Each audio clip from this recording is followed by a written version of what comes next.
Dani sama satu lagi Andi. Beda sama Peggy Setiawan. Yang ditangkap yang sekarang tuh Peggy yang mana? Tadi Peggy itu beda jauh. Berarti polisi ini udah punya 3 foto DPO ya? Polisi ini udah punya 3 foto DPO. Udah ada. Orang tuanya melakukan sumpah Al-Quran. Ditunjukin Qurannya ya, Bu.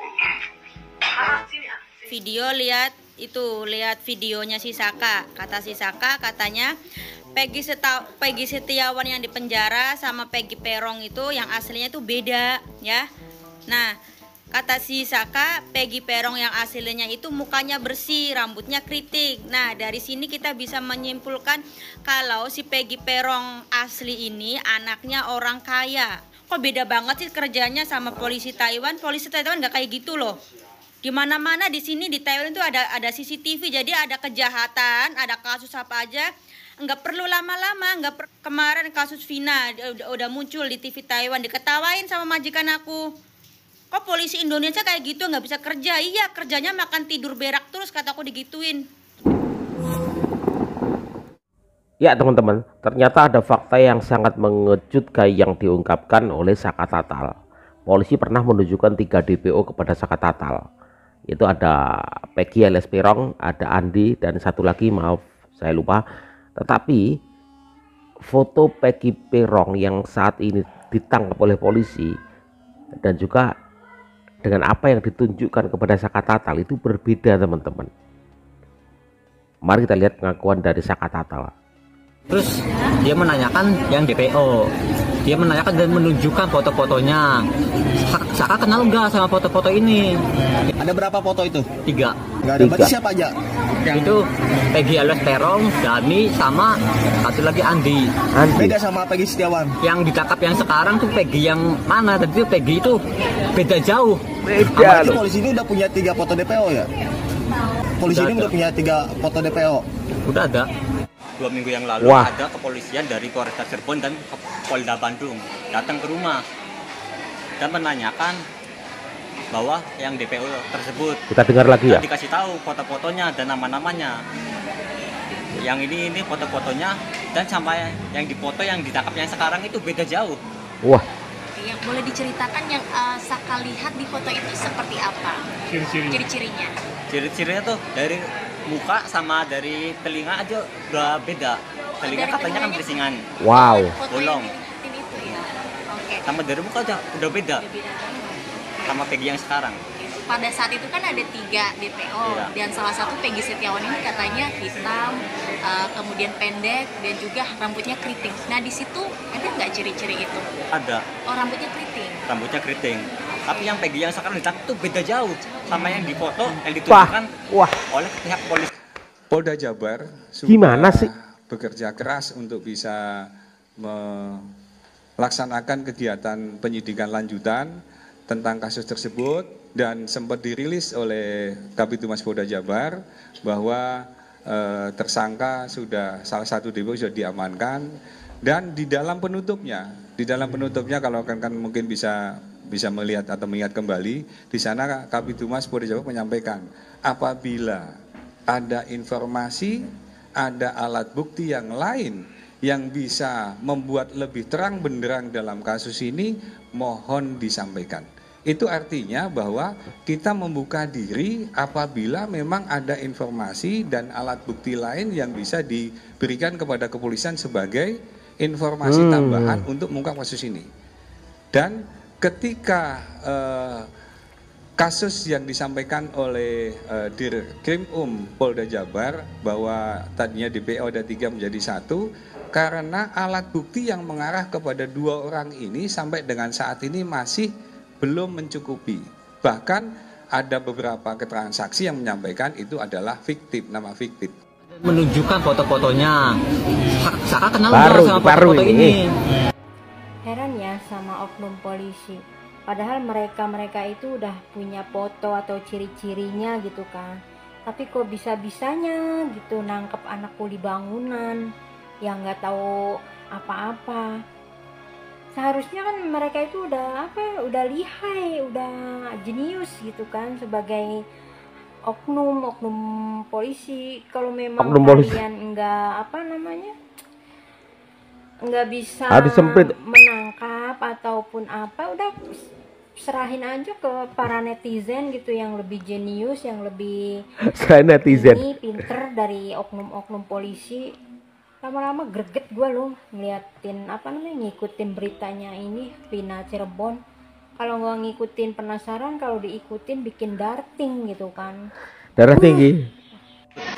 Dan dikasih tahu foto-fotonya dan nama-namanya. Yang ini Guys, assalamualaikum ya. Ini netizen bersuara lagi nih. Capek kali udah. Netizen suara lagi nih. Jadi Saka suka kau lah mau ngomong apa ya kan?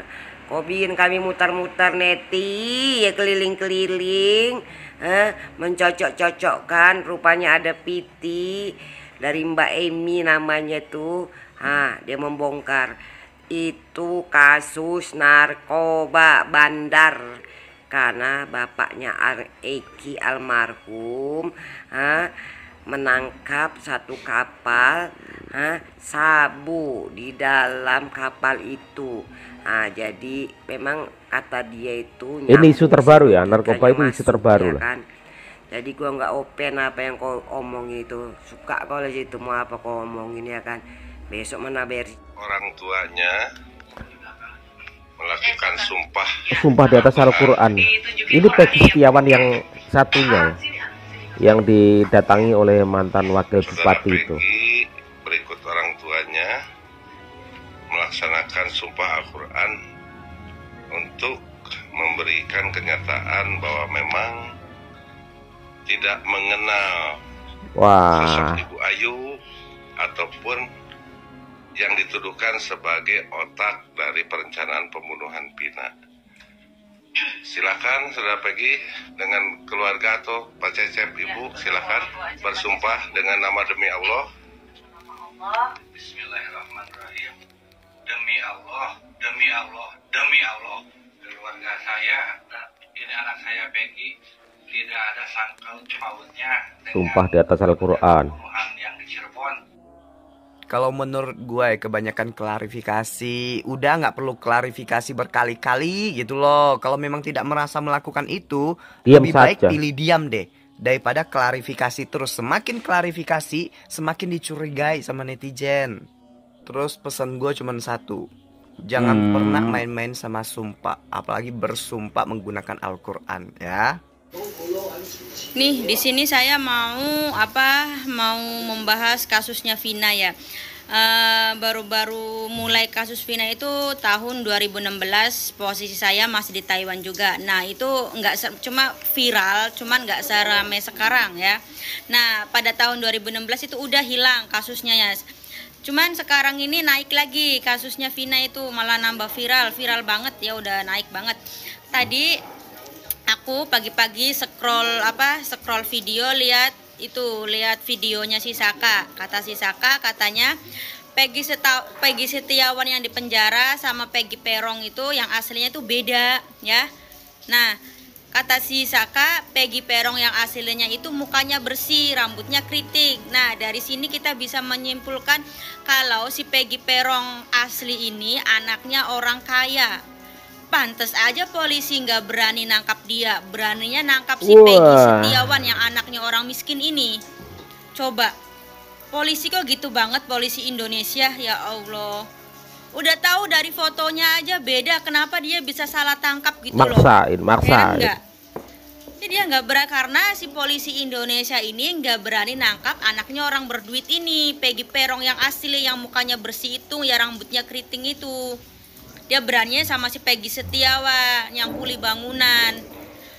Untung aja rakyat Indonesia itu cerdas ya. Coba kalau nggak dibantu sama rakyat Indonesia, si Peggy Setiawan udah jadi tumbal itu, kasihan itu, dia nggak bersalah itu. Kok beda banget sih kerjanya sama polisi Taiwan? Polisi Taiwan nggak kayak gitu loh. Di mana-mana di sini di Taiwan itu ada CCTV, jadi ada kejahatan, ada kasus apa aja. Nggak perlu lama-lama, nggak perlu butuh waktu lama, udah ketangkep semua. Beda nggak kayak di negara sendiri, negara Indonesia. Jujur saya, kalau saya pulang Indonesia itu lebih takut di negara sendiri loh, bener loh, lebih takut loh. Serem itu negara Indonesia itu, serem, tau nggak? ada kejadian, ada apa, itu susah menuntaskannya, susah untuk menyelesaikannya gitu. Karena CCTV di jalanan aja, CCTV di pelosok-pelosok aja masih belum ada. Di Taiwan walaupun di sawah-sawah itu udah ada CCTV, jadi kalau ada kejadian apa-apa tuh bisa ketangkap semua itu video itu. Jadi nggak usah butuh waktu lama. Polisinya juga pinter, nggak kayak polisi Indonesia masih dibantu sama netizen Indonesia. Coba kemarin kasus Vina udah muncul di TV Taiwan, diketawain sama majikan aku. Kok polisi Indonesia kayak gitu, nggak bisa kerja? Iya, kerjanya makan tidur berak terus, kataku digituin. Beneran, aku nggak bohong loh. Bikin kesel aku. Terus satu lagi ya di sini, saya bandingkan sama polisi Taiwan di sini ya. Tahu nggak? Orang kaya sama orang miskin di mata mereka hukum sama, hukum adil buat mereka, buat rakyat Taiwan ya, gitu loh. Jadi nggak pandang bulu seperti di Indonesia ya, gitu. Indonesia juga harus kayak gitu, harus meniru cara kerjanya polisi Taiwan yang gercep gitu loh. Jangan ngulur-ngulur, bikin rakyat Indonesia itu kesel, tahu nggak? Sampai sekarang 8 tahun, ini mau 9 tahun loh, belum tuntas kasusnya si Vina.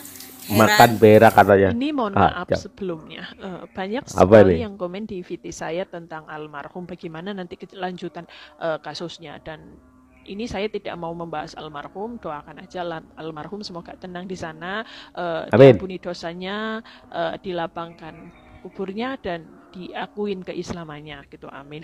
Jadi saya cuman mau ngebahas di sini tentang karena memang kasus ini udah disorotin banyak orang, banyak media. Cuman saya satu di sini saya tegaskan, saya jawab untuk komen-komen kalian yang banyak sekali di video-video saya tegaskan kalau untuk kelanjutannya, tak ketawain, mohon maaf ya.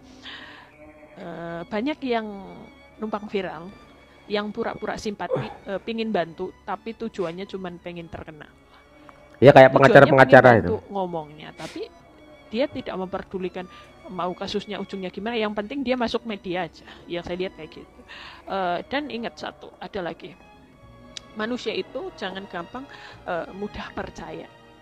Masa ya ada orang kesurupan itu bisa dijadikan saksi-saksi, apa itu? Justru yang seperti itu perlu dicurigai, harus diperiksa ya.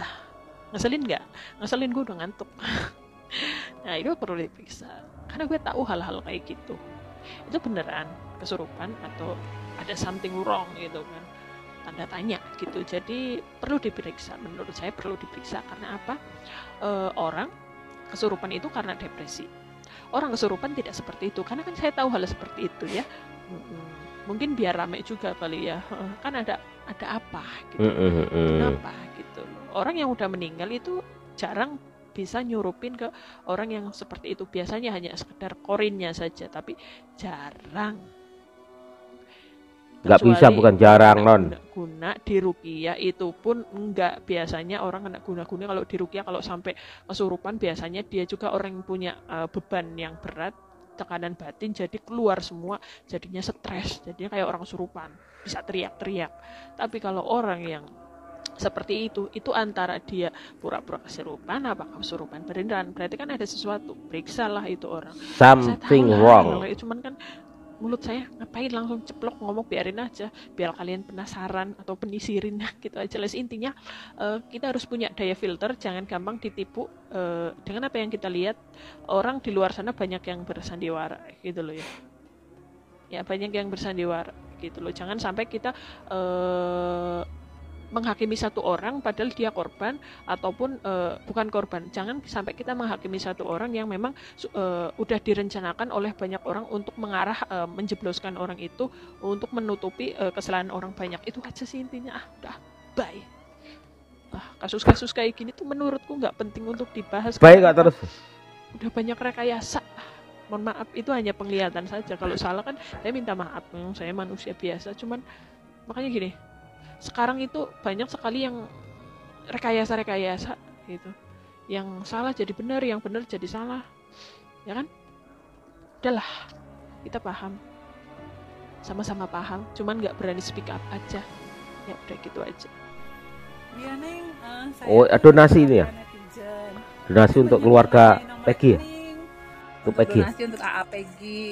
Apa bisa di share nomor rekeningnya, kita harus nyalurin kemana? Terus Yang open kita donasi juga siapa kan itu? udah bikin akun atas nama AA. Mau diserahkan juga ke adik sama Ibu Kartini untuk selanjutnya, untuk mengelola selanjutnya. Ya, saya jadi bingung teman-teman, bingung banget. Apalagi dengan apa yang diungkapkan oleh Saka Tatal itu barusan yang tadi itu. Saka itu pernah ditunjukkan 3 DPO antara lain Peggy atau alias Perong, Dani, dan Andi. Kalau nggak salah teman-teman, tolong dikoreksi di kolom komentar. Tetapi apa yang ditunjukkan kepada Saka Tatal, wajah Peggy alias Perong itu berbeda jauh dengan Peggy yang sekarang ditangkap di dalam penjara itu. Ini kan kacau teman-teman. Kata Saka Tatal, Peggy-nya itu wajahnya lebih bersih, rambutnya keriting, kemudian ini ada ini kuping ini tindikan ada gitu. Tetapi kenapa sekarang yang ditangkap itu Peggy malah kuli bangunan gitu. Jadi wajar kalau masyarakat itu bergerak sampai sekarang itu teman-teman. Netizen bergerak untuk menyelamatkan si Peggy ini. Kan dari apa yang disampaikan oleh polisi yang di pertama DPO itu yang nggak ada fotonya, ciri-cirinya juga berbeda jauh dengan Peggy Perong yang sekarang itu ditangkap gitu. Terus bagaimana seperti ini, harus siapa yang kita percaya teman-teman? Hukum Indonesia ini siapa? Aduh, jadi saya bingung. Aduh, ya Allah ya Karim, kenapa jadi seperti ini? Ya, tentu kalian bingung, saya bingung, semua orang bingung dengan hal ini. Kejadian seperti ini tuh sudah jelas-jelas netizen tahu, masyarakat tahu, jejak digital tahu arahnya kemana. Peggy ini siapa? Kok masih diteruskan saja Peggy yang kuli bangunan, yang tukang bangunan itu? Ya, untuk orang-orang yang suka bersumpah-sumpah, untuk orang-orang yang suka banyak sekali klarifikasi, netizen itu malah curiga loh kalau banyak orang yang klarifikasi, sering klarifikasi kalau bukan pelaku. Kalau nggak melakukan apa-apa ya diam-diam saja, santai begitu ya, jangan banyak klarifikasi kemana-mana begitu, santai gitu. Ngapain banyak klarifikasi ya? Ya Allah, tulis di kolom kalau sampai saya belibet ngomongnya teman-teman, tulis di kolom komentar apa pendapat kalian dengan semua ini teman-teman. Tulis di kolom komentar.